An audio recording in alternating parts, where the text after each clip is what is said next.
Hey everyone, welcome to the show. I'm James, that's Katie, and of course, that makes this Circles and Squares, episode number 8, and we're here again to talk about PlayStation. How you doing, Kate? I'm great. How are you? I'm hanging in there. I had a couple long days, it's been, draining, but always here for a good podcast. Enjoy talking about games and everything, Yeah, exactly. You gotta have something to look forward to during the week.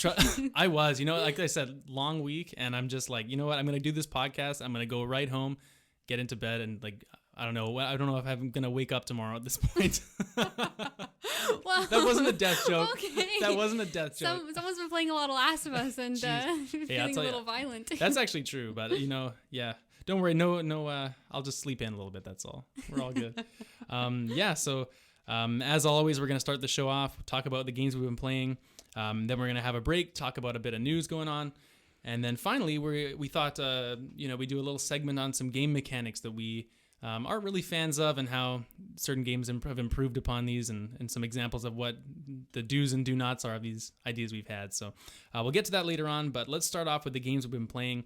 And yes, I did beat The Last of Us 2 finally. I actually beat it this morning before work. I was playing it. It's funny. I've been going through and it's one of those games where, like I said last time, I think I've been playing it, really enjoying it. My opinions haven't changed. Like the combat, I spoke mostly about combat last time. Love the way the combat feels, but it's one of those things it's hard to play in big chunks just because of how violent and how serious it is all the time. It's emotionally draining almost. Well, it is, right? And there's high points too. There's highs and lows, but a lot of it's very gruesome and emotionally, even if it's not violent wise, it's emotionally heavy in terms of character relationships and everything. So it's one of those I need breaks in between and whatever. Right. So I finally managed to get through it. I wanted to beat it for the show today.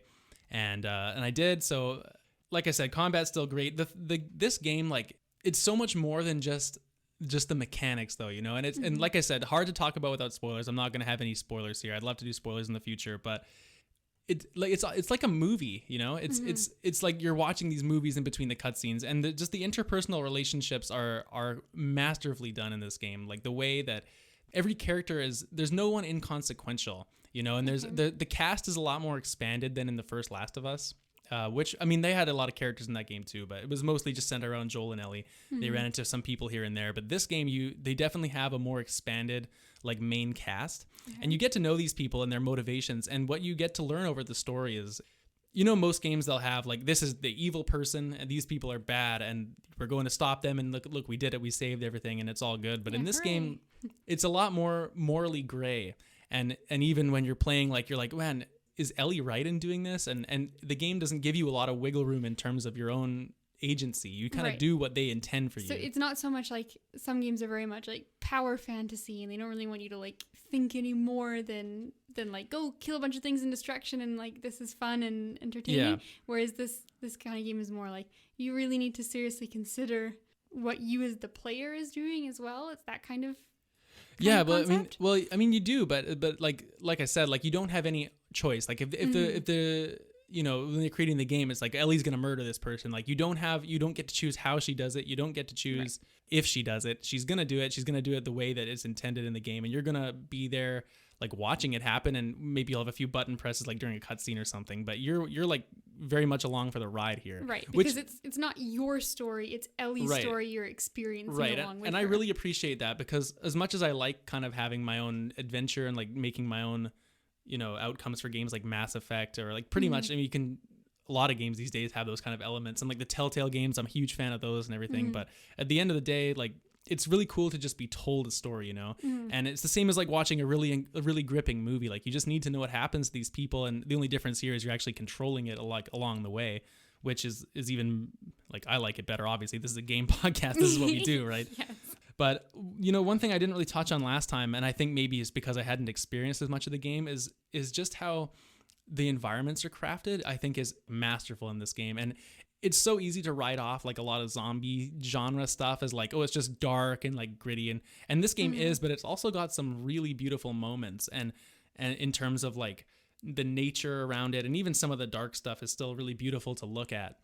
And it just, for a world that's so dark, it's got so much variation in terms of where you go. The first game, I think the environments were a lot more not one note. Like it had a lot of variation as well. But this game, there's like water areas, there's forests, there's towns, there's like some buildings you spend some extensive time in, and it's just a lot more different things to look at, like you have different biomes, a lot of different biomes, yeah, and they all behave differently too, and they have different enemies, which I think is like I think I touched on it last time with the combat, how there's a lot more enemy variety in this game, but I mean it's even more than just a few enemies here and there. It's very much like this is a totally separate group of people, and they like behave differently. They guard things differently. They're more or less aggressive.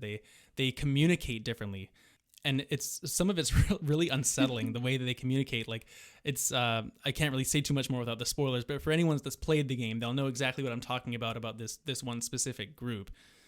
The other thing I didn't talk about last time was the main mechanical change beyond like I talked about the crawling and the stealth and whatnot, but I didn't talk about how I don't believe how they included a jump button in this one.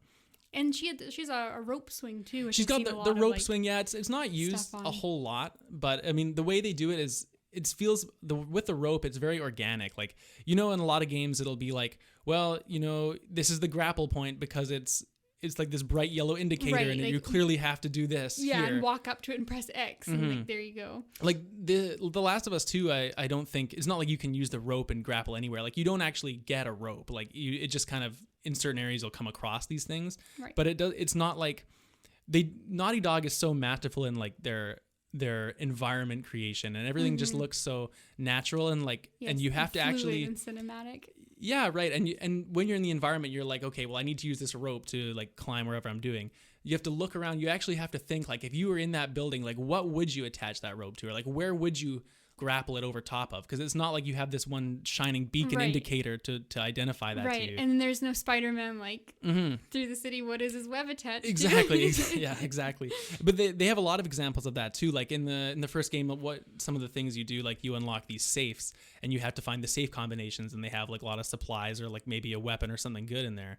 And in this game there's safes to open as well, but a lot of the saves, like sometimes you'll find a note and it'll be like, oh, don't worry, the safe combination is like 1, 2, 3 or whatever it is. But some of the examples in this, they're actually like environmental things you have to do to find the combination. Like, so you won't even be looking at a specific note you picked up. You'll actually have to like look around the room and be like, well, there's a cork board over there, and you have to go and actually look at the board and read these numbers that aren't notified to you in any way other than you've got to look at the environment just like it's anything else in the room where you're sitting right now. Like it's very organic in that way. And I think for some people, like for me, I actually found it frustrating a couple times because if you miss something, it can be hard to find it because there isn't that indicator. Right, you weren't directly led to it. Exactly, right? But at the same time, if you're observant, and it's not usually that complex, like the time I got confused because I overthought it.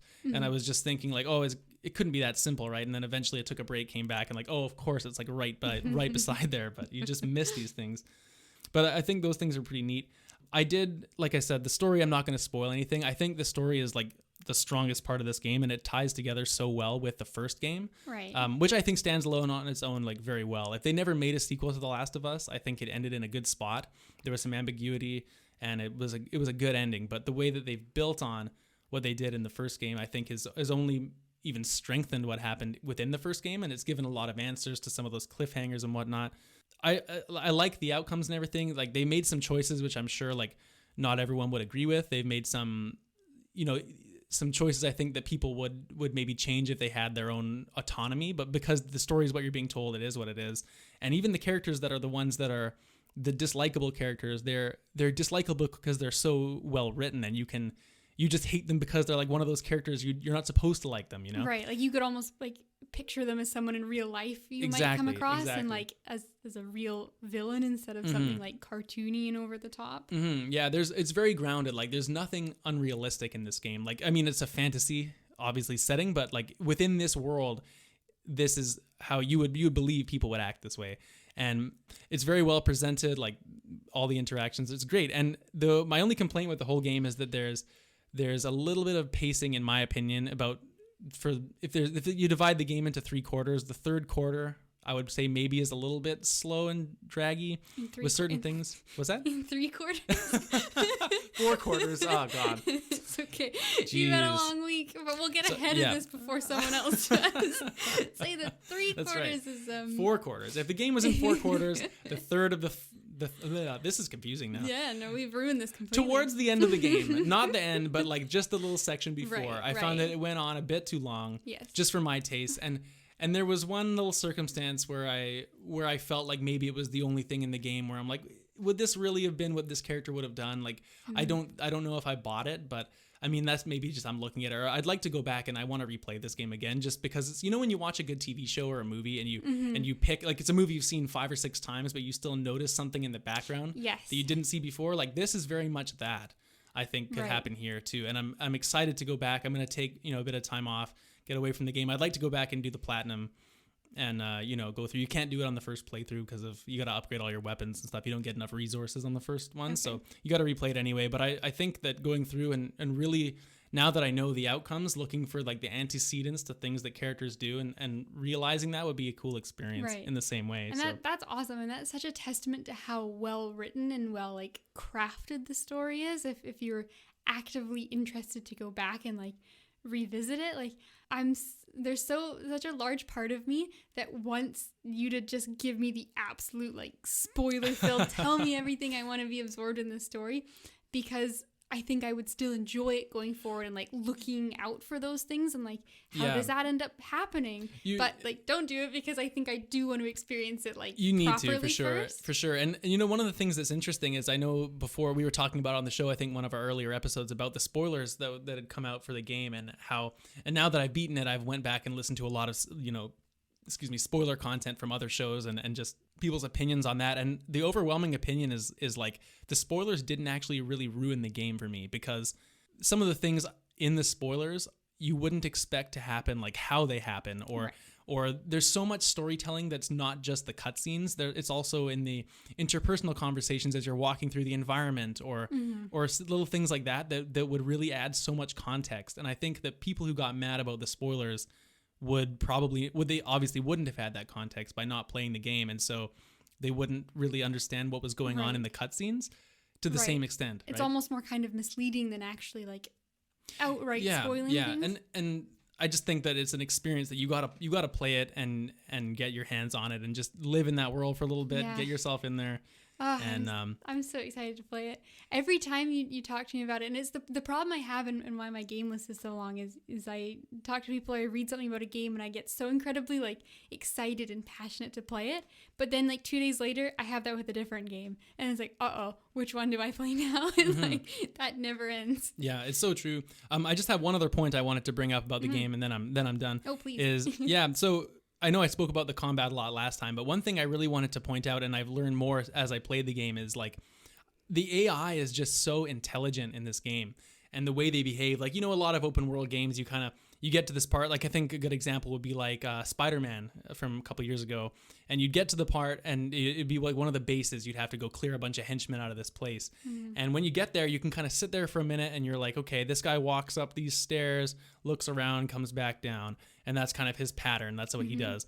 And then so if you go kill him, you know that part's going to be safe or whatever. And if they notice the body, they'll come after you, whatever. But this game, like, they almost behave, I don't know how they programmed it, but it just seems to me like from other games I've experienced, the AI is so much smarter. Like, sure, they have their little patrol routes or whatever, but it's not like you don't see one enemy and you're like, okay, I know that guy just stands still. Like, this enemy type stands still. Like, they're all autonomous people, and they don't do the thing where like if you kill one of them and then they see you and then you run away, go into stealth, hide for a minute, then they're all just like, well, I guess she's gone, and they just keep doing their own business. Like, they go after you once they see a body because they know you're still there. Like, their friend died, they'll be like, oh, that was Jeff. She shot him. We got to find her. And they just don't stop. And they'll walk out of the places where they were before. Like, they behave as a real unit of people would behave, and I just appreciate that so much, because it's one of those things that, like, when a game does it poorly, you realize you're playing a video game, and you can manipulate these mechanics and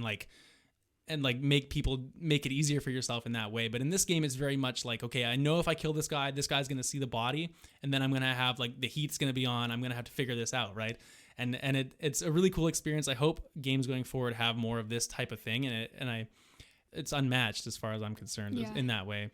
Yeah, that is super cool. I hope, and I think it will be something that a lot of games try to move towards, is like, that like AI getting smarter and more like, like realistic, like proper responses to things. Like I remember when Oblivion kind of was getting big, like the Elder Scrolls game, the one before Skyrim, and it was like a big deal that they had like characters had their own like life cycle almost, where like during different parts of the day they'd be in different spaces. Yeah, this guy's at the library between on exactly. this day. And like this guy's a farmer and he's like out working in the fields, but like one day a week maybe he's inside because he's got his day off or something. So like that was a big deal, but it was obviously like it's scripted in its own way, right? Its own way. But that's what's interesting about this is that if there's 5 guys in a room and I kill the first one, they're all going to run towards where he was, and then they'll be in that area. But it would be different for each one of those if I kill them a certain way or do a certain thing. Like it's so reactive. Yeah, and like it's amazing how they make that work. Like to actually implement that is like I wouldn't know where to start. That's mind-boggling. But like it's also like fucking magicians are creating these games. Like, well, they basically are. I don't know how you guys do it. It's incredible, but like. That is so incredibly cool, and like that means too that like it gives you that great water cooler moment where like everyone who plays it has a slightly different way that they like approached it, and then they did something different based on that. Totally, and like I said before, you're always so limited in your inventory that you almost couldn't handle it the same way as someone else, because if I go into a certain area, like good, I got 3 grenades or three of these bombs, like I'll just use these. But if you didn't have those resources, fancy, you have 3 grenades. I know, right? All I got is 2 pistol ammo, and like. Great game, play it if you can, and anyone that's played it already, like, you know what I'm talking about. You know the good stuff. Yeah, so I have been playing one other thing, completely off the board. I just got a funny story about it. So I've been, like I said, I took a lot of breaks playing Last of Us just because of the content, like, I needed to decompress. So I picked up, I have Madden 20. I have EA access, so I get all the EA games for free. And, well, not for free, I know. Subscription, whatever, but I downloaded Madden 20 because you know what, I'm going through sports withdrawal. I miss football, I miss hockey, I miss everything. Just wanted to play some Madden, take it easy. Relax. So and this is like something I never do. Like I don't really play Madden ever. Like I just wanted to, something easy to toss on. So I decided I was gonna write. You know what? I'm gonna start myself a career mode. I'll be the quarterback and go through the draft, get drafted, whatever. First of all, you want to talk about like good menus and like seamless. Everything. The Last of Us just does like everything so well. Like Madden, the load times are just ridiculous. Like the menu's laggy. Like it just doesn't work well, man. And like I don't know. It's just such Madden? That's one of the worst jokes I've ever heard in my life. So anyway, I get past this. I'm not going to start critiquing Madden 20. Like, it is what it is. Yeah, whatever. You're going to play it if you like football, whatever. So I get through my quarterback, right? I'm going through the draft. I don't do so well. I'm not very good at the game. And the guys are like, well, we don't know if you're going to get drafted. Like, you might or might not.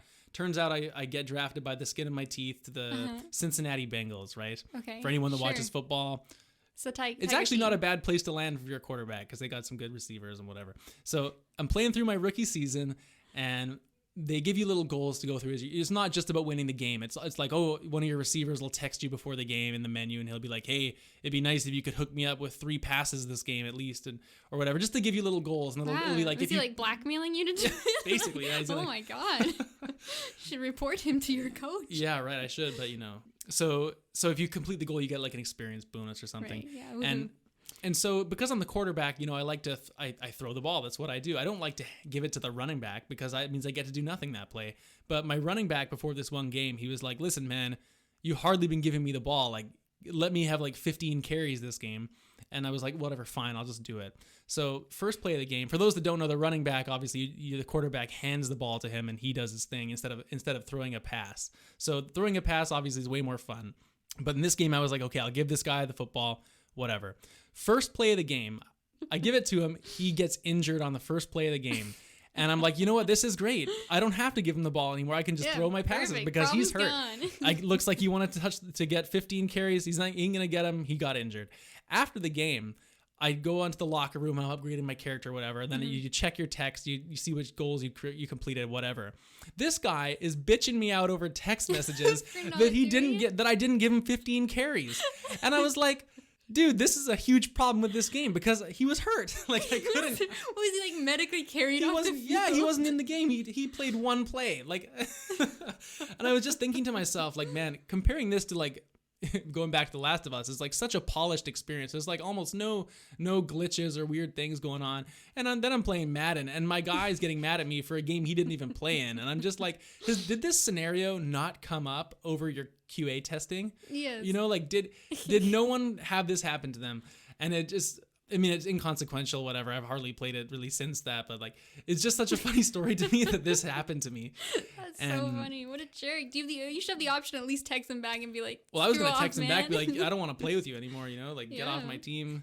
But, you know, he's played well for me ever since then. He's back from his injury now, and Oh, yeah. we've had some good games. We've kind of made amends for that debacle. But, yeah, that's my Madden football story. Probably will never come up on the show again, but, you know, That's always awesome. listen to your teammates, give them what they want, and if they get hurt, you better find a way to please them anyway, I guess. Oh man, I didn't realize how cutthroat Madden was, but damn. NFL's competitive league, man. But yeah, that's all for me this week, though. Kate, what you been playing? Yeah, I haven't been playing any Madden. I've been playing the main thing I've been playing lately is Salt and Sanctuary. Mm-hmm. So for those of you that don't know what it is, it's basically Metroidvania meets Dark Souls. It's kind of like a 2D action platformer. Yeah, I watched a friend of mine play a couple hours of this too. So I liked what I saw. I think it's a really cool art style with the way the game plays with like light around doorways and stuff. It is a really interesting art style. It's almost like grainy in a way, or as I like to express it, salty. Salty. It kind of looked like, correct me if I'm wrong, because I haven't not really experienced, but a little bit like a Hollow Knight as well, like with like some of the filters over the lighting in those darker areas. I don't know if that's just like a bad maybe comparison. there's one area I can think of that maybe is sort of Hollow Knight-esque. It's kind of dark, but it's got this very like purple glow to it, I guess, which would be similar to some of the areas in Hollow Knight, kind of like have their like a color theme to them. So I guess there's definitely an area in particular I can think of, but I think the majority of the game is kind of very much its own unique thing. But Hollow Knight's a good game to sort of think about with it. Like, I would say Hollow Knight is a bit more like platform oriented, and the pacing is quite different. This one's a little bit like slower paced, and while there is platforming, it's a lot more combat focused. Well, Hollow Knight has amazing combat as well, but this game is just a little bit less movement oriented and a little bit more like more combat focused. But what's really neat about it is it's obviously designed to be a single player experience, and it has like the summoning kind of similar to how Dark Souls works, where you can summon in online players to help you through an area that is difficult or like a boss you're stuck on, but you can actually play it fully co-op. Oh, really? I didn't even know it was multiplayer at all. I didn't know about it either. And it was kind of a little janky to make it work. You have to have like 2 saves on the same like, console. And then there's a function in game where normally where you'd summon someone online, you can then summon like your other save file, and it is like your friend with the other controller. That's weird. I couldn't imagine how that would work, like as like a 2D side scrolling thing. Like, is that confusing? I mean, there was one point where it was confusing, but only because we had the same pumpkin head hat on, and we were just like two like dudes head. Like with pumpkins running around, and then it was hard to tell who was who. But it's actually pretty good. Like, I think maybe the only downside I've noticed playing it co-op is it's a bit easier than it would be otherwise, because I don't know how much the game like kind of scales around there being 2 people as opposed to 1 person, but it's really well done. Like, all the items that you pick up, you both get. When we kill something, we both get all the salt, which is basically like your souls from Dark Souls, or like your resource you get for leveling up and whatnot. So everything is shared. The only kind of difference with the second player is there's a few like story things that they can't do. So like if I get a key item that opens a door, they don't get that key item. They get like a pity item. Like, here's an extra like healing flask. Here's like 5 gold. Yeah, here's 5 gold. Like, don't complain, okay? Like, hush, hush. Like, whereas I get the key, so I then have to open the door or whatever. But like for the most part, it's very like fluid to play with 2 players. And I've been really enjoying it. Like, it's definitely like a Dark Souls style game despite being 2D, so it's very much like precise combat, exploration, big intimidating boss battles, and it does all the things that those games need to do quite well. The combat is responsive and it always feels fair. When you die, you know exactly what killed you and maybe what you would do differently to to make it go a little bit more in your favor next time. The parry timing is really fluid, which is something I always care about your because I spec into it. We'll talk about our favorite mechanics on a different show. That'd be and I'll try not to bring it up. But the animations are really satisfying. There's a nice flexible like upgrade path. I was gonna ask, when I was watching my friend play, I think he was speccing into a lot of the dagger skills. Is there daggers or swords or what? Like, there's both. Yeah, it's actually quite flexible. You get these really like, they're actually quite pretty, these skill trees that big. go up. The skill tree is big. Very big. It's almost a little intimidating when you first look at it, but once you kind of get into it a little bit more and pay it a little more attention, it's really like the same kind of skills, and they sort of branch out. Like your left side's your more like dex weapons with bows and daggers, and your right side's your big swords and strength and heavy armor. So kind of like, pick a side and go with it. But it's been pretty flexible. Like we've managed to make some sort of unique characters. So my character is kind of I guess like your typical sort of rogue. I have daggers or like a quick short sword and a little like parry shield, but then I'm also a cleric, so I have like holy magic, so I kind of like that weird juxtaposition of like the thief, but also I'm a holy but it works, person. Right? Yeah, you can do totally any combination you want whatsoever, so I've sort of spec'd into like buffs and like defense buffs and like putting like holy magic on my weapon and whatnot. And then my boyfriend who I'm playing it with, he's like got a big great sword, but he's also like a mage. Of course, like those traditional fantasy archetype. The traditional, but like it works really well. So I think like there's a lot of nice flexibility. So even though the weapons themselves don't have the biggest move sets, because you can kind of like pair it with a magic type, there's actually like a decent amount of customization, which is quite nice. So my favorite part of the game so far is the level design. Like it's really, really well crafted. The exploration is really rewarding. There's tons of little hidden paths and items everywhere throughout the levels, and tons of little like shortcuts that either take you back to the beginning of whatever level you're in or just to a totally different area in the game that you've already explored. Yeah, and I think that's like something that makes these type of games stand out among other ones when they have a good travel system, because some of the maps just get so big. And if you're backtracking and having all these problems all the time of like, you feel like you're running through the same area. I know you're probably doing that if you die in this game, but like once you've completed it and you've kind of, explored what you need to explore, it's nice to be able to quickly like, okay, now I'm over here. I just fast traveled or like jumped over to this location I need to go to. Yeah, exactly. And like, it really makes the world feel very like cohesive as well. Like it almost feels like a natural place. Like when we first started playing, it was interesting because I've never played one of these. I mean, I guess Hollow Knight, but aside from that, like I haven't really played much in this style of like in a 2D setting. Did you ever play Ori? I played a little. It's not a Metroidvania, I guess, but I'm just. Yeah, I played a little bit of Ori, but I never finished it, unfortunately. God, gotta go back to that. I know. I would like to eventually. It's on the list, but there's a lot of things on the list. Oh no, yeah, me too. But anyway, it was actually like kind of difficult, I found, to situate myself in the world, like where I was in relation to where I'd been 10 minutes ago.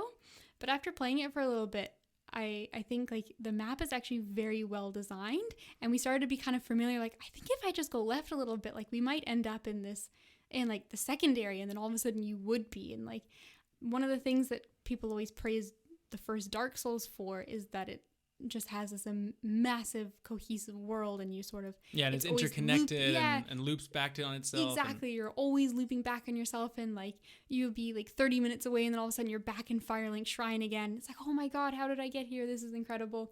And this game is obviously a much smaller scale, but I think it's like almost on par with that. Wow, that is big praise. Even more so than something like even Bloodborne was, and like other FromSoft games. It's really, really like cohesive, and you're always finding like elevators and shortcuts, and it's got that same kind of verticality to it. So if you have played Dark Souls and you're looking for another game, and like a lot of these, a lot of people write some of these games off as like, oh, they're just rip-offs of Dark Souls, and they're doing like the same thing that game did, and like they're obviously heavily inspired, but this game has its own unique thing going on, but it's also doing those things well. Like it's not just riding off of that. It's very, very well crafted. Well, yeah, and it changes the formula. It's 2D as well, right? It's not like it's just completely ripping Dark Souls off and it's like a 3D action kind of game. Like it's very much like just taking the same philosophy into a completely different style.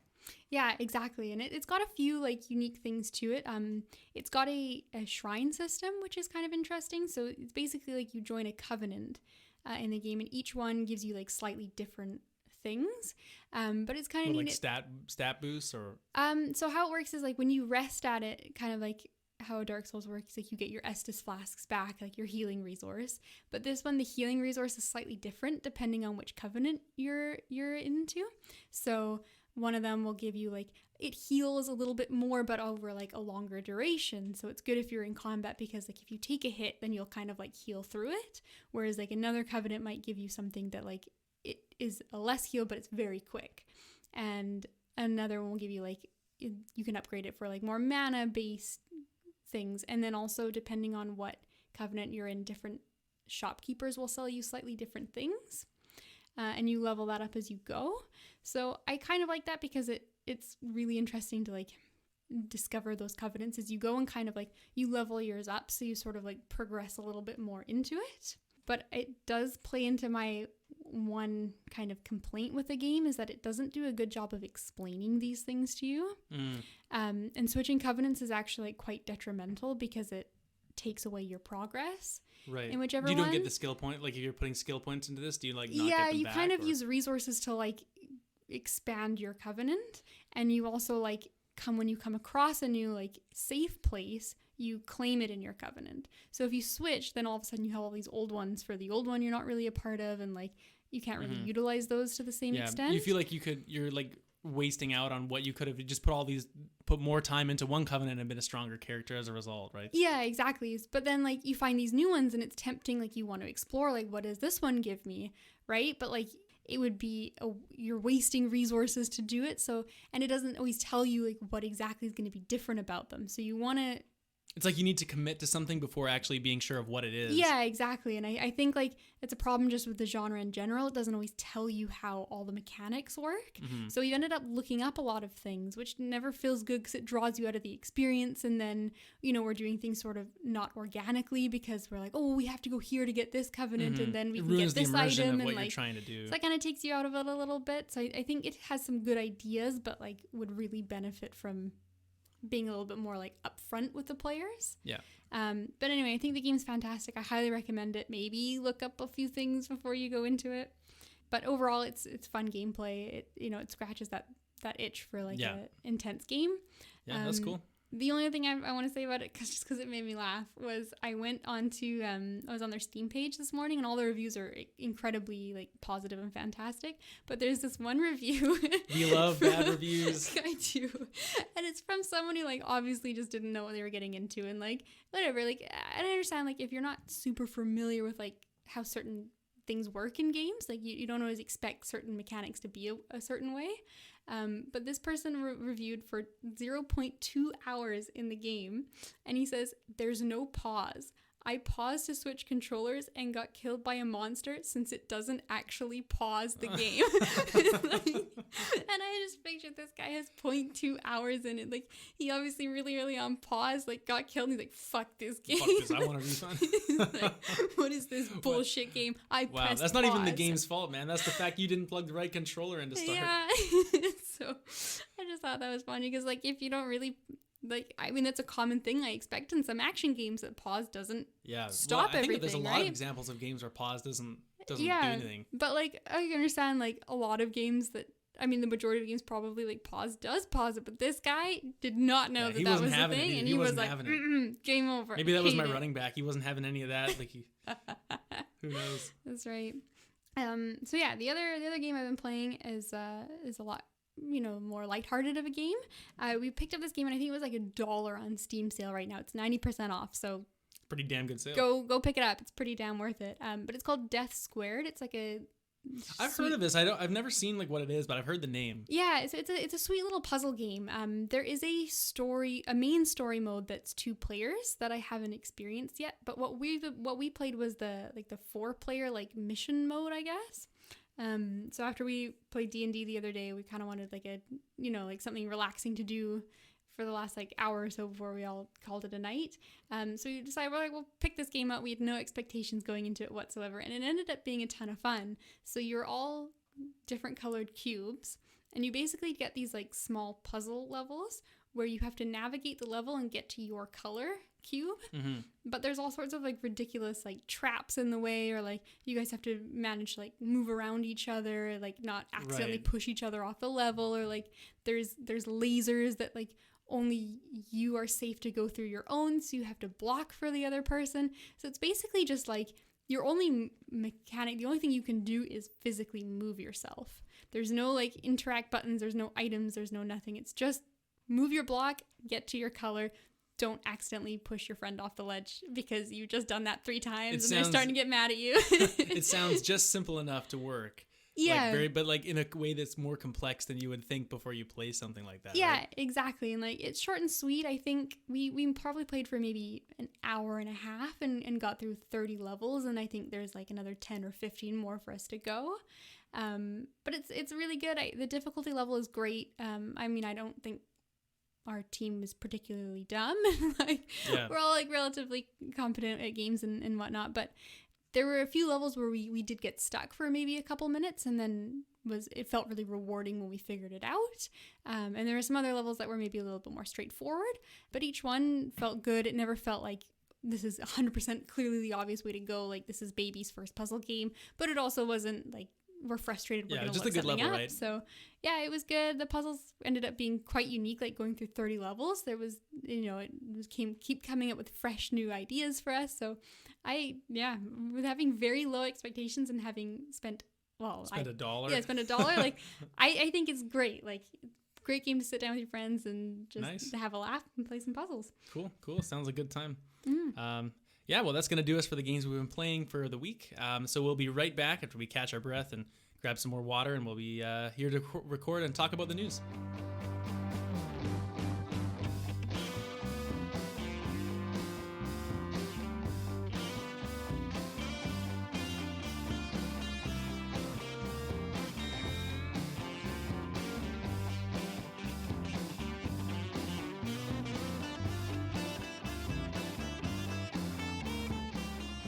All right, everyone, we are back again for the news today. We had a little technical difficulty when we were recording.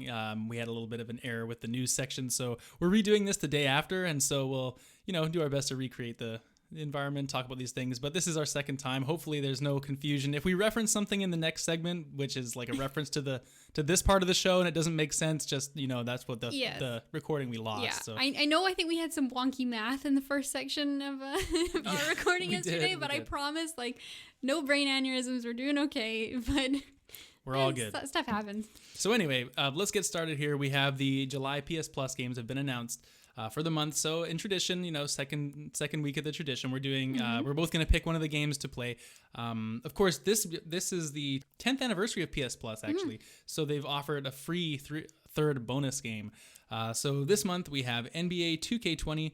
Rise of the Tomb Raider, and then we have Erica, which is one of the, I think it's FMV type. It's an FMV kind of like choose your own adventure, like story-driven, like FMV type. Kind of like a Telltale, like would you like option A or option B, and then the story progresses as you interact with it. So. Exactly. And so, Kate, what's your choice for PS Plus selection? It's a relatively strong month, I think. I'm gonna go with Erica. Just because it's very different. I've never played an FMV game, and I don't even think I could name one off the top of my head. I played Her Story a few years ago, and I really liked that one. So, I mean, judging on that one specific example, I think Erica might be kind of cool. But yeah, we'll see. I just think it's something a little bit different and seems like bite-sized and fun. So, fair enough. I'm going to politely leave NBA 2K20 on the shelf. You are a sports guy, though, as it turns out. Well, I watch sports. I don't know about this, but...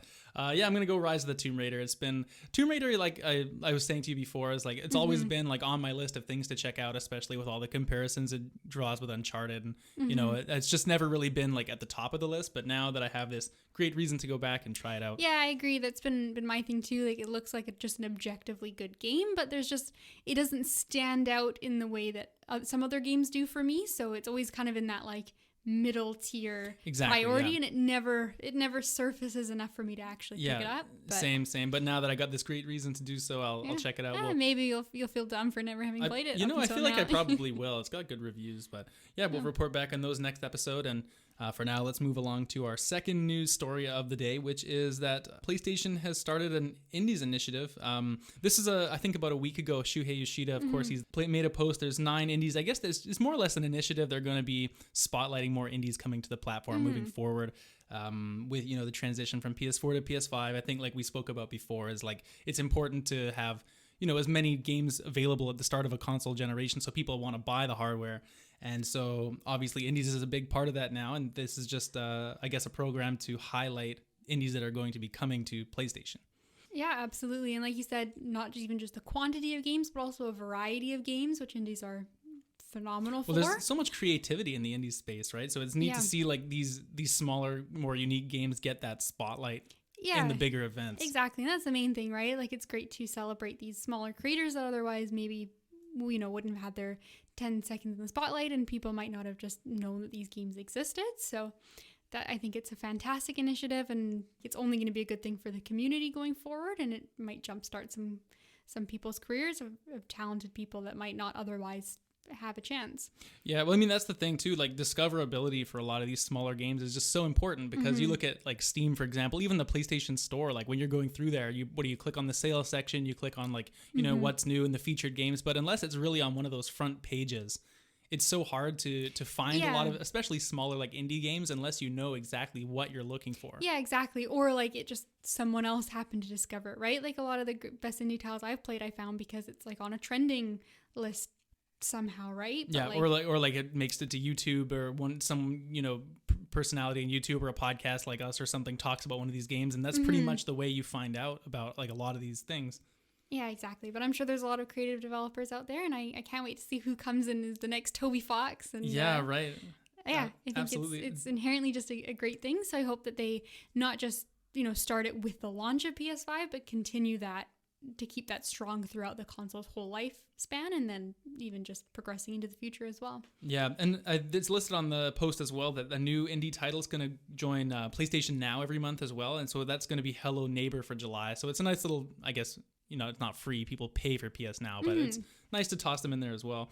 They announced 9 games, I guess, for the first reveal. Did any of them jump out for you at all? Or? Yeah, well, one jumped out for me just because I had actually had a friend who had told me about the game because he was quite interested in the music component. As a composer, something that he knew ahead of time. And then I did see a decent amount of coverage on like the pseudo E3. So it was the game Haven. Do you remember which conference it was at for the events? I can't remember off the top of my head, but it was at multiple.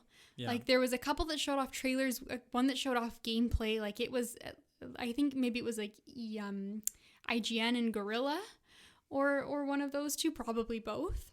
But it looks just kind of neat. It's almost got like a Journey-esque sort of exploration style to it, and then it's got like, it's supposed to be really story driven, but the characters are like a couple. Yeah, it's the one where it's like a turn-based strategy, right? The turn-based strategy kind of came out of nowhere. Like they showed that off sort of as like, we also have this. But the main thing that stood out to me is it's like a story-driven game, but it's based around a couple. And I don't think you see that very often in video games, where it's like, instead of, unless it's like a relationship drama game. Yeah, well, where you're usually like dating and stuff. Yeah, or usually it's like you're playing the main character and they might have a relationship, but it's not like their significant other usually is just like a story device more so than like a playable. Or it's like a player choice, like you choose out of these like eligible characters which ones you want to date, but the whole story is centered around these two main characters together that are a couple, and I thought it was kind of neat. I'd never seen anything quite like it. So yeah, I mean, we'll have to see more about the mechanics and stuff, but it'd be cool to check out. I mean, for me, I would say none of these really stood out a whole lot. Unfortunately, like not that they look bad or anything, but for especially like smaller games, I think just there's so many big things you just can't wait to play. Like for an indie game to come out, it's almost like you need to wait and see like what catches that hotness on the internet to see like what becomes the biggest hype thing. For me, if I had to pick one out right now, it would be Worms Rumble, actually. Just because, it's one of those, it's almost like a nostalgia pick. I remember playing Worms back in the day on like Windows 98 computers or whatever. Oh yeah, absolutely. We had a few rowdy Worms nights. Yeah, of course. It's a good time. And like this one looks like it's changing the formula up. Like I didn't even really know Worms was still making a lot of they're like a lot of new Worms games the last little bit. Maybe they haven't been, but it's cool to see it come back. And this one's like a real time battle, I guess. So I don't exactly know how that's going to change. Oh, so it's not like the turn-based. Yeah, no, it's not. It's not turn-based. Like Worms traditionally is very much like, hey, you know, you have like 6 worms on your team, and you're like, okay, this is the first worm, then this turn, whatever. But this one's real time. So I don't know if it's like a Smash Bros kind of feel, or I mean, that'd be a weird direction, right? That would be a weird direction. Hey, maybe it'll be the next guest fighter. Oh God, could you imagine on the fighter pass it's Worms? Jesus. PlayStation All-Stars Battle Royale 2, it's going to be featuring the Worms characters. Featuring Worms. Yeah, so I don't know if I'll check it out, but it's just cool to see like such a small title highlighted here. And, well, like you said, we'll see who the next Toby Fox is and what ends up getting highlighted on the Indies initiative going forward. So that's cool, but that's going to do us for the news for the second time. Yeah, we'll try not to do it a third time, but who knows? Maybe we'll be back again tomorrow. Look, if there's a recording error here tonight, I'm tempted just to be like, you know what? There's no news that week. We heard nothing. Well, I mean, it was a kind of a lighter week, but got to get it in there. Anyway, we'll take a short break, and we'll be right back again with the third segment, and we'll talk about the game mechanics we hate the most.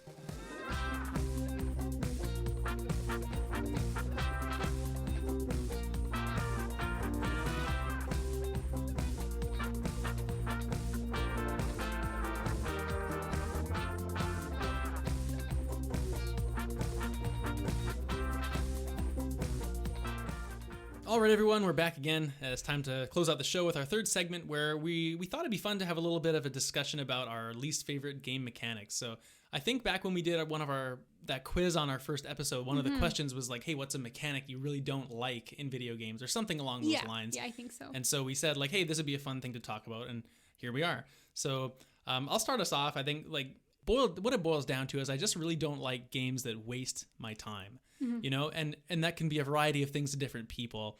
And to me, when I was thinking about it, I'm just like, you know, there's so many things I want to play, like these arbitrary systems, I think that just add time you need to put into the game that's artificial. So to boil it down, I got like 2 major points. The first one is, and this is kind of a point that doesn't really happen a lot these days anyway, but I just think the like any game that has a life system these days is just so behind the times and like antiquated, outdated, whatever you want to say. But it's just like, if you go back to it, right, like lives originally began like arcades where you have to put you die, you got to put another quarter in. That makes complete sense because they need to make money on the game, right? And then that kind of evolved into like, hey, you know, here's your NES or your whatever you got, your PlayStation 1 with Crash Bandicoot, and the game isn't necessarily a super long game, so we're going to make it really difficult, and if you die, you got to restart from the beginning, and that's how you're going to get your playtime out of it, right? Because you're not going to beat it on your first go. And I mean, you could talk about difficulty there as well, but that's a separate argument. I'm not arguing for difficulty. But like as games have progressed further and further, like you can see like, you know, even like PS2 kind of days, they had lives and whatnot, a lot of games. But these days, I think a lot of games have moved more towards like checkpoints or like, hey, you die, you restart here. And you don't have to do that meticulous thing. And I just think these games that have a life system are just so outdated these days. Like a great example here is like someone that's done it right and changed the mold is like Super Mario Odyssey. I think does a great job of this.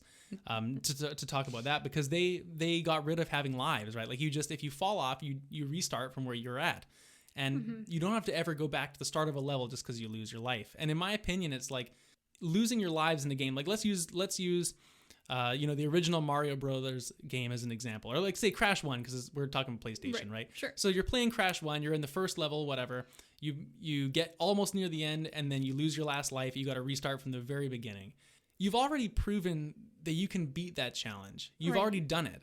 So why do you have to just go back to the start just because you died 3 times in a row or whatever it is? You know, it just seems so archaic to me. Right, and then at that point you're frustrated because you've played the same level over and over again. It can put you off, you know, and you get a lot of these like purist people who are more like retro and whatnot, or maybe they're like a little bit older than we are, and this is kind of what they like, or they whatever reason, right? You can like what you like. There's nothing wrong with it, but I just think that like modern game design is so far past lives now. Like any modern game that comes out that has that kind of system would instantly be just a turn off, I think.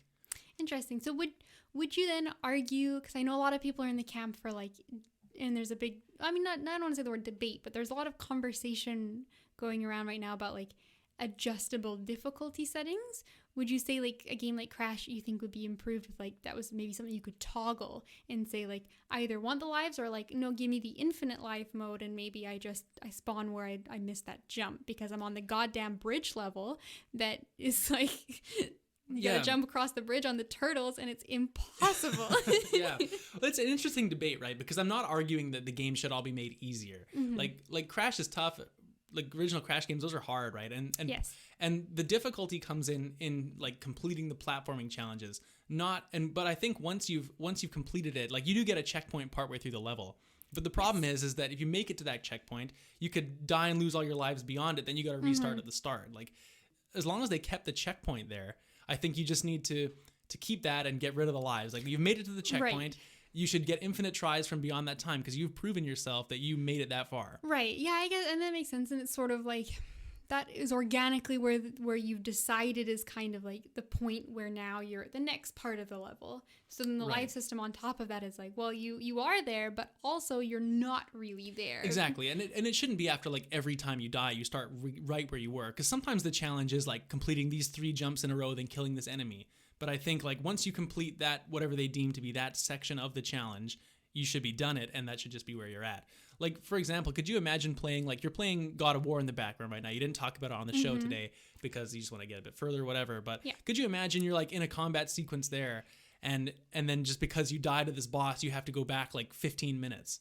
Yeah. Like it just would be like a lot of the way the games are designed these days, they don't really have this anymore, but I just think that that's testament to like how outdated it actually is. Yeah, and I think for the most part I agree with you. I think there are definitely maybe some outlying games where like that is maybe an intentional design choice because it's going to provide a specific experience, and that's like kind of like a core concept of the game. But I think definitely just as a concept to add to your game to like give it an extra bit of challenge. And it's funny because it's funny talking about this with what I've chosen for my topic, but I agree that like that mechanic is something that very easily, unless done extremely intentionally, just adds to frustration. And like Crash is a great example. I bought the remaster when it came out because I remember I had really good memories of playing Crash 3. Crash Warp, right? Yeah, and I hadn't fully ever played the first 2, so I thought this is a great experience. I'll get a nostalgic game and then 2 other ones that I missed, and it'll be great. And I never ended up finishing it because I just got. I don't want to say like it's the kind of thing that can really ruin your experience if you're doing really well, making some progress, then you lose your lives on a really frustrating level, and it can be the kind of thing where you're like, oh fuck this, I'm just gonna turn it off for now. Yeah. Whereas that like. You shouldn't have to put yourself through frustration like that, I don't think. Some people like that, like I said, like that's fine, like that's the way you want to play. But I think like in general, you shouldn't be feeling like that actual frustration feeling when you're playing a game, you know? Like you're doing it for fun. Kind of deal. I think a big distinction is if something is difficult and then you feel rewarded for having beating it and like, oh, I accomplished this, I did a great thing. That's a good difficulty. But if something is difficult and then you feel like, thank God I don't have to do that again, that's a bad difficulty. And I think the live system often, like sometimes goes more towards that second situation where you're like, oh, I'm relieved I don't have to replay that section another 50 times. And that's why like there's so many modern games that are such good examples, like Celeste and Super Meat Boy, like 2 very tough platformers, but the levels are either short enough to where you don't need a life system. You can just restart the level over and over again until you've beaten it, or like you respawn at a certain point where they've let you complete that challenge, and it eliminates that frustration that's just like an archaic mechanic they used back in the day in arcades, you know. Interesting. I'm trying to think of like what an example of a really modern game that has it's a bit of a blind spot for me. I was trying to think of an example, but there's just not a lot of games that have this these days, you know, at least that I've been playing recently. That and I guess maybe mind. that is a testament to like most people agree with you. But like a lot of people will always argue like, oh, this old game is better than these new ones. And it's like, well, you can argue different aspects of it, but I think like there's almost no argument to me these days that that's a good mechanic. Maybe I'm alone in that, but that was only half of my argument. Like another time wasting thing, and this is actually the one that drives me really crazy because it happens in more modern games than the life thing, is I hate it. I hate it when you're playing an RPG and your whole party does not get experience from completing a battle. I hate that mechanic. And I'll tell you why, is because it pigeonholes you into using certain party members. And so this is like I spoke about this when we answered this question originally, but Persona 4 Golden, right? One of my favorite games of all time. I think it was number 17 on my list I was doing.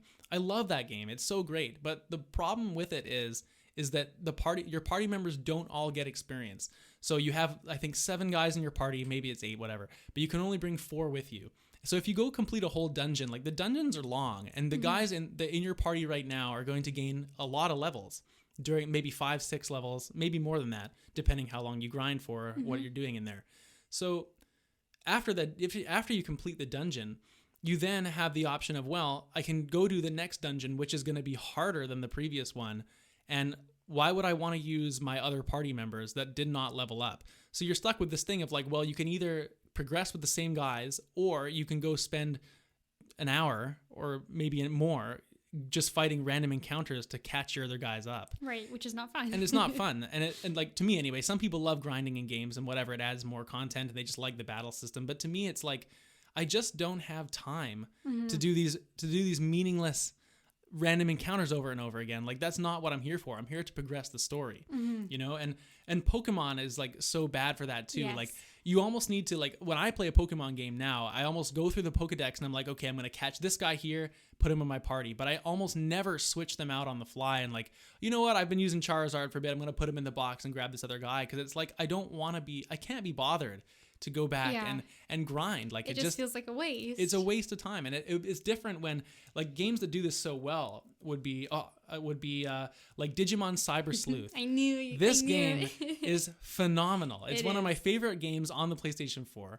And the best part about it is you can have a party of up to nine creatures on your team, 9 Digimon, and every single one of them gets experience no matter what. So if you're fighting a guy that's weak to like dark, and you have 3 dark guys in your party out of 9, you can use those 3 because it's the optimal setup for that battle, win the battle, and then the guys that were in the back get the experience, and then the next battle they're able to come in and you can switch them out just as easily. And it encourages, like, you can augment your party combinations, you can use a variety of characters so the battling changes up and doesn't get stale. Like, it's right. Just, and you don't have to worry about grinding. And if I remember correctly, in that game too, not only do your like the Digimon in your party get experience, but also the ones that you're not currently using. Like, I can't remember what it's called. Like, yeah, there's a Digimon farm system, so you can put them off to the side and they'll level up. Yeah, I don't think it's as quick as in your party, but they're like, because one of the things I remember really enjoying about that game was like the constant like dopamine rush of like, oh, your Digimon's ready to digivolve, it's been leveled up. But it would be like the ones you're currently using, but then also like, oh, fucking Patamon over there that you haven't seen in the last like 20 minutes, he's ready now too. And like, oh god, I better go check on Patamon. Exactly. And it's like you said, it's a dopamine rush of like, wow, I get a new party member, this is cool. And you're trying different guys all the time. And like, as much as I love like Persona 4, I basically just pick my favorite 4 members and I'm just like, you know what, I'm just going to use these guys. And it makes the game tougher in some aspects too, because if I got my guy that's an ice specialist, but he's on the bench because he's like 20 levels too low at this point, so I can't use him. And you always get the coolest guy right at the end, where it feels like it's too late to pull them into your team because you've already like got your composition figured out, but he's the coolest guy, so you want to take That's right. And so like, I think Mass Effect does it really well as well. Like, as you're going through the missions, like everyone gets their own skill points, even the characters you don't bring. So if you want to bring certain characters because you're a sniper, you don't want to bring another sniper, or whatever, however you want to set your party up. You can, this mission, is a lot of these types of enemies. This guy's got a weapon you need. So you can just go spec him out, like put all your points in, even if you haven't been using him, bring him on one mission, and then you're good to go, right? It just offers that customization without having to, you don't have to make the choice between, hey, I want to use this guy, but is it worth doing 2 hours of grinding? Right, yeah. Like, you can always use whatever you want. And I think that an interesting system that's kind of like a half measure, I'm interested to see what you think. Have you ever played Final Fantasy X?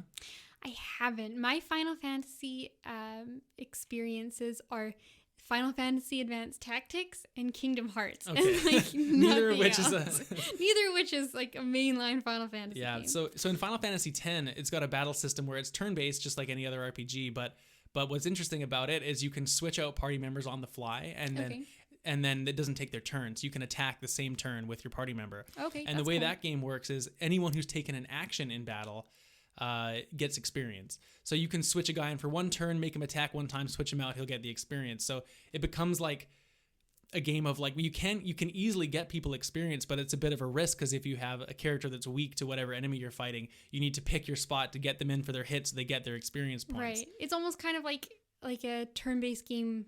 I mean, it's like a different system, but it's kind of like a Fire Emblem turn-based where you have like your weak guy and they have to be like the one who gets the last shot gets the experience. So if you're like shitty new character you got, right, then you're trying to like feed him enemies, like, okay, it's down to one hit, like it's your turn. Just like that, right? And I think it's like a half measure, and I'm okay with that too because it offers you like if you want to eliminate grinding, you can do all that switching. It kind of like works it into like a strategy for the game versus like you either did it or you didn't. And it's kind of on you, right? But it's the option is there and they make it way easier. And I think that's a like good middle ground. But honestly, like any RPGs going forward that I'm interested in, like they almost have to have universal experience just because I just hate grinding, man. Don't waste my time. And this obviously is for like party-based games, right? For like I'm talking a lot of JRPGs, like the Final Fantasies and the Pokemon, Digimon, like Dragon Quest, all those type of things. Like that's what I'm talking about here. And I think like it's just like respect your player's time. Those games are already long enough. You don't need to grind too. Yeah, exactly. 120 hours going in. Like, exactly. Don't need 220. Exactly. Okay, so that's actually really interesting and kind of like organically leads into what I prepared to talk about, which is funny because we mentioned this sort of came out of the idea of when we did our first episode where we did that quiz with a bunch of different video game preferences, and we had very starkly different answers, not a lot of overlap. But right now, like we've almost kind of picked the same thing to talk about, but in different context. So when I was first thinking about it, the thing that came up to me and like what I personally hate the most is it came out of the idea of grinding for experience and for stats, like usually by getting a level up in games. But it sort of evolved into this core concept after thinking about it a bit of like the idea of unfulfilling difficulty in games. So I want to preface this by saying I know like I probably talk a lot of maybe too much about like soul style games and like I enjoy challenging games. I think the reason is though is those are kind of like the standard of like difficulty conversation right now, in like the world of gaming, like the culture of gaming. It's like very much like the bar. They're so prevalent right now in gaming, and like it's been like one of the newest biggest genres coming out. But I want to say that like I don't think it is not necessarily about like how difficult the game is, because difficulty doesn't equal good and easy doesn't equal bad. I think like in general, inclusivity is better than exclusivity in games. But I think what's important is how natural the difficulty level feels and what kind of impact it has on the gameplay and the player's experience. And it's all about like what kind of tools you have to overcome the challenges. So to kind of backpedal and bring that back to grinding, I've come across it most in JRPGs as sort of the biggest culprit.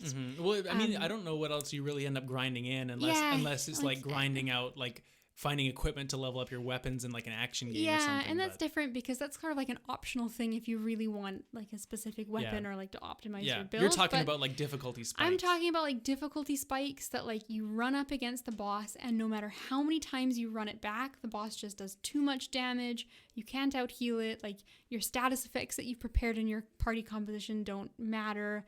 Like that's a great shout for a mechanic. And like you just don't have a way to circumvent that fight, and your only way to beat it is to go back and like get some new levels or like get or level up a different team member that you're not using, and then now you have the ability to beat it.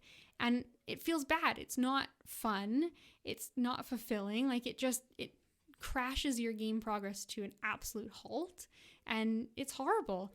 And it's horrible. It really is. Like there's been, and I made a note, the two games I thought about most when I played this, and it's funny because you brought up Digimon Cyber Sleuth, and I think it is an amazing experience, and I love the way that like you level your party. I know exactly what you're about to say. But I got bricked on it because there's these enemies, and they are weak to one specific type of damage. Yeah. And in my party, I didn't have anyone with that type of damage. And in my box, I didn't have anyone with that type of damage because You're It's constantly pretty specific, and it's not actually it's piercing damage you're talking about. Exactly. And the thing about piercing damage in that game is it's not really that useful aside from the fights you're talking about. Yes, it's like one specific enemy that's like kind of like a reoccurring boss that you come up against, and you basically can't beat it unless you have piercing. And like, I guess knowing that's an enemy, maybe it's something you should always have prepared in your back pocket, but part of the mechanics of the game and the fun of it is that you're constantly like digivolving, and like you don't always know what you're going to digivolve into. Like it gives you an option, like here are these 4 silhouettes, pick one. Yeah. And like sometimes you just, you're constantly like fluid switching out what and for like Digimon experts, maybe they would know, but like I'm very much like, I'm not a Digimon fan. I'm a fan of the Digimon Cyber Sleuth game, right? And the Digimon are just a fun like set of characters to use. Yeah, exactly. So I came up against this, and there was nothing I could do. No amount of switching my party or like running it up, and like maybe I get lucky for a crit or something, and like I just got wiped every time, and I ended up having to grind to get past it, and it wasn't fun. It really like just not that I would say it's an incredibly immersive game, but like it just halted my progress. It felt like a chore to play, and I felt like the difficulty didn't contribute to anything. It was just frustrating. And I've had the same experience in other RPGs, and like I'm always the kind of person too where I do all the side quests. I never run from fights. Like I feel like I should be the correct level to take on whatever challenge the game is giving me. I feel the same way. Like if you don't run from the random encounters, but you're not seeking out extra ones either, but if you just do the normal amount plus all the fights you're supposed to do, like I think that should be adequate to get you where you need to go. Yeah, exactly. Like in terms of like the ability to beat a certain boss. Yeah, exactly. So it just soaked the fun out of it. And there's this kind of problem shows up in other games too. I think like it's just sort of exemplified in like shooter type games where you get enemies that are just like damage sponges, and you just spend like 10 minutes safely far away, like just shooting like forever into this one enemy that eventually it goes down, and like right, and it becomes like an endurance fight almost, just because you didn't level yourself up enough because he just arbitrarily has this amount of HP. Yeah, exactly. Or like you get those difficulty settings sometimes, and all it does is okay, now the enemy has 100 extra health, like so the battle is twice as long, but it's the exact same battle otherwise. And I don't think a fight or like a section is interesting because it's long or punishing or difficult. It's interesting because you feel rewarded and accomplished for beating it, but like adding an extra 10 minutes to that fight, it doesn't change your player experience. That's such a stereotypical like RPG problem, at the end of the day. It's like having that, especially like so many games have that big final boss who is just this enormous challenge compared to whatever else you've been fighting, and it does suck your momentum. You're right. I remember actually when I admitted my turning my Final Fantasy VII Remake difficulty down. Yes. It was largely for reasons like this. Like I just felt that after trying this specific boss a couple times that I was going to have to grind, or I was going to have to look up a guide of like how to set up my materia properly to take this guy out. And I didn't really want to use a guide. So I was like, well, instead of grinding, I'm just going to lower my difficulty, beat the shit out of this guy, and then raise it back up. And it's not because I think it was very much like the same kind of thing you're talking about. Like I just didn't grind enough, or I wasn't set up correctly, or whatever. Yeah, and like you can't always anticipate exactly like what the best strategy will be going forward, right? Like you don't know the next boss coming up is going to be weak to fire, and that's something that you could have prepared. And so yeah, and I think like I kind of have to bring up something like a Dark Souls, Sekiro, Bloodborne kind of thing, and it's funny because I see a lot of people playing those games just in like the community and people I know, and they get like frustrated fighting some of the bosses. Oh man, that happened to me. Yeah. In Sekiro, I got stuck on one of the first like big bosses of the game. I haven't really gone back since, to be honest with you. And it's just like, and that's an interesting one too, because you can't grind in that game really. Like you can maybe go through and get a couple more skills on your skill tree and whatnot, but you can't grind it out. Like I just feel like that game really is, I mean, it's a hard ass game to start with, but like, and I'm not very good at it, but I'm just so stuck on this one boss, and I feel like it really is a difficulty spike. Yeah, exactly. And I think maybe in that way, some people might argue that maybe grinding is something that they like because it gives them that ability to like kind of bypass some of the challenges. But at least for me personally, like I really respect what they do with the difficulty in those games because it's hard and it's challenging, but every time I get in those fights, like I very rarely have those moments where like I'm frustrated. There's definitely been times where like I'm stuck and maybe I'll put it down and come back to it later. But like I want to keep fighting them, because every time I fight like a boss in a game like that, that's done really well, I feel like I become more skillful. Like I learn their patterns and I'm absorbing information, and on the next run back, I can use that to my advantage.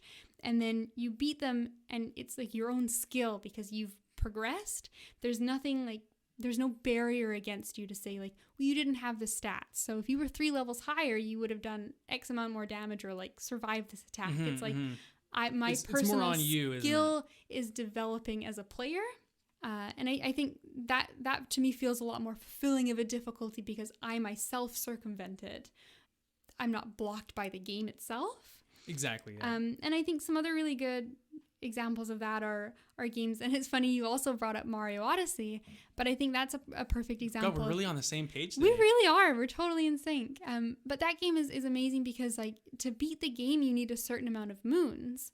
And to progress to the next level. And there's a lot of moons that, you know, you get through the story, and there's some that are more simple to find or easier. And you can beat the story and it's rewarding and fun and it's a great gameplay experience. But then there's also some that are a lot more challenging to find, that are maybe hidden a little bit more secretively. Or they're like a carrot on the end of a stick for someone that wants to go try those challenging platform loops that you could have avoided as someone that just wants to see the worlds and get through the game. Yeah, exactly, right? Like you can come up against a really difficult platforming section and you can choose like, yeah, this is the kind of experience I do want to take this a little bit more like seriously, or I want to see like, this is hard, I want to challenge myself to beat this section. Or you can say, whatever, I have 30 moons already, I don't need this one, I'll like go be on my way. That's a great way to circumvent like the challenge problem while still having it included. Yeah, exactly. Like you can perfectly play the game and bypass some of these things, or you can play the game and kind of experience some of the more difficult levels it has to offer, and it's at your own experience what you choose to do. So I think games like that sort of have it's not just difficulty settings, which is a whole different topic of whether or not those are good or not. Right. But I think like giving you different ways to play, and like communities come up with different things to make difficulty feel rewarding, like doing speed runs or playing the game. Or like, I'm only going to use my base weapon or stuff exactly. Like that, right? Like, without leveling, or like, this crappy equipment or something. So I think difficulty needs to fit the tone of the game. Like you don't want difficulty in a game like Animal Crossing. That would be ridiculous. And like you also don't want a game like Dark Souls to be easy, because it's supposed to be an oppressive, gritty kind of world. So I think like it should be difficult for a purpose and give you a rewarding gameplay experience to get around that, whether that be solving a puzzle or fighting a hard boss or making a difficult platforming section. Not, okay, you need to go grind because your stats are too low. Yeah, right. And it's just, it almost just seems like games that have that issue just they didn't get balanced properly in their design. Yeah. You know? Or like the QA testers would have been like, well, we grinded a bit more than the average player would have, so this was fine for us. But then when it gets to the player's hands, they don't have that experience and they get killed by these bosses. Yeah, exactly. And I think it comes down to what I said earlier, the philosophy of like, it should feel fun and rewarding when you get through a challenge, not a relief to have finally progress so you no longer have to do that anymore. Yeah, no, totally. You know, we should consult on game design. I think we got some good ideas. Yeah, here, I would say. That's right. In our professional opinions. That's right. Well, if you have any professional opinions about game mechanics that you don't like, please let us know. You can get in touch with us in a lot of places. One of those places is our Twitter account @CANDSPod. It's got links to all of our other media and places you can find us on there as well. One of those being our email address, circlesandsquarespod@gmail.com, where you can send those lovely emails. Send us a tweet as well if you like. Go comment on our YouTube video. You know, we're all over the place. Thank you very much for listening. And until next time, we'll see you in 2 weeks for episode 9 coming up at Circles and Squares. The intro and outro music for Circles and Squares was produced by friend of the show, Matthew Chan. Interlude music is from Scott Gratton of the Free Music Archive. Our channel art was created by @unreasonable on Twitter, and our brother Alex is the designer of the Circles and Squares logo. Thank you all for listening and supporting the show.